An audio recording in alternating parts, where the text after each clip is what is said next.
Good morning, family members, friends, fellow bikers. Just wanted to talk a little bit about some of the upgrades that have been happening here at Sunrise Way since Sue's clavicle accident, which has sort of sprung me anyway, and Sue into action.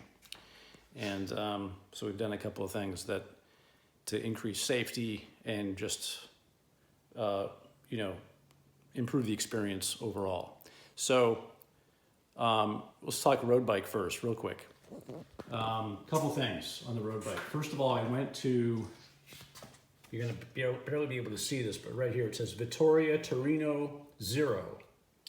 And this is a 35 millimeter tire on a bike that came with 32s. I brought them down to a 28 because I wanted to go fast. Now I don't care about fast. I care about survival. So increased the tire diameter. It's got a racing slick down the center, but if you get off into the crap, you're on basically a gravel tire, which is kind of cool.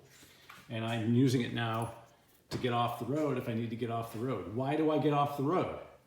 I get off the road because of my Garmin RTL 515 radar taillight. That's why.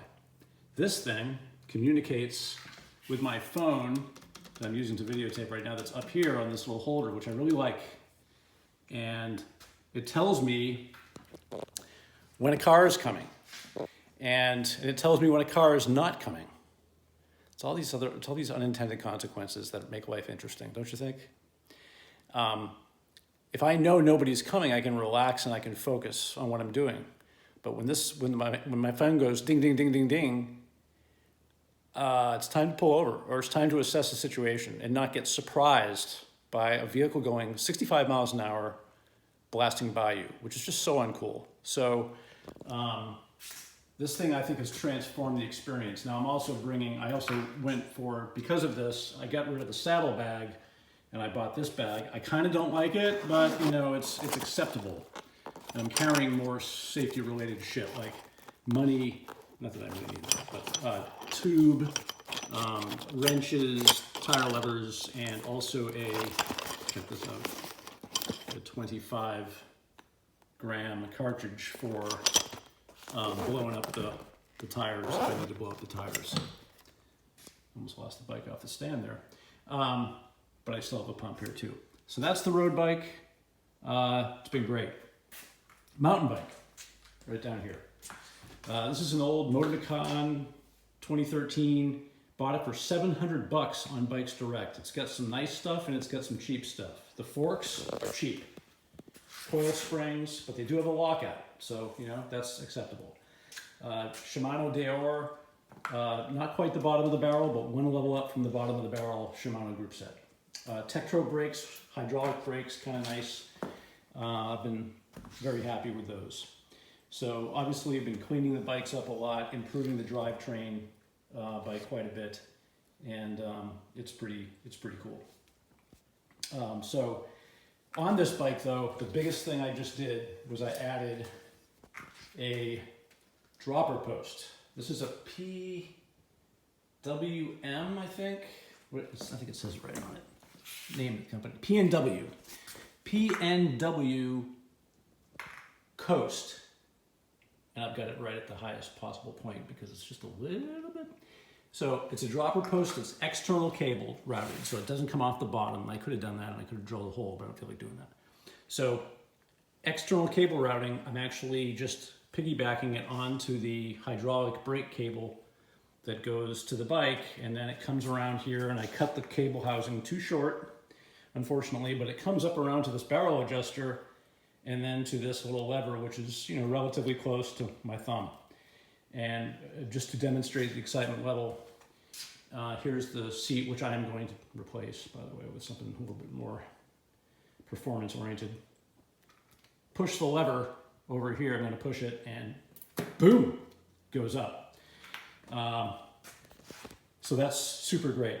And I did that, and I'm getting new tires, which are going to be a lot better. And then I just this morning replaced the shifter cable, which has been one of my favorite things to do now. And so the new cable is down in there. You put it in the lowest cog, You take all the slack off of the derailleur, right? Or all of the distance that it's trying to travel against. You bring that in, you bring that spring all the way in. So you want it to be the shortest possible length, which is what that's all about. And then you set it, and then you can crank it up and it works. So by the way, how do you know if your shifter cable needs to be replaced? Well, first of all, they're supposed to be replaced like every couple of years, but it kind of depends on how often you ride. And what happens is on the rear derailleur in particular, when you're putting a lot of tension on that cable and you're trying to set it at a climbing gear, so a larger sprocket, it won't stay there. It will kind of get there, and then you'll be in the middle of a climb, and all of a sudden it'll go ka-kunk. It'll jump to the next gear because it can't stay there, because the cable doesn't have the ability. It's stretching too much. Under force, under tension, it is stretching. Its length is increasing. And you don't want the cable's length to increase under tension. You want it to stay where the hell it is.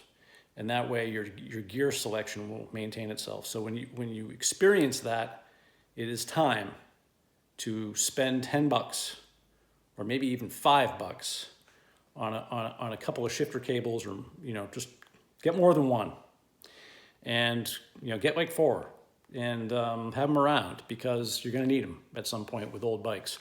So this bike, never been changed. Shifter cable, never been changed since 2013, which is obscene, but that's the case. And so I'll find out later today, but I just did a quick ride around the driveway, and it's remarkable, the difference. So anyway, that's the summary. See you.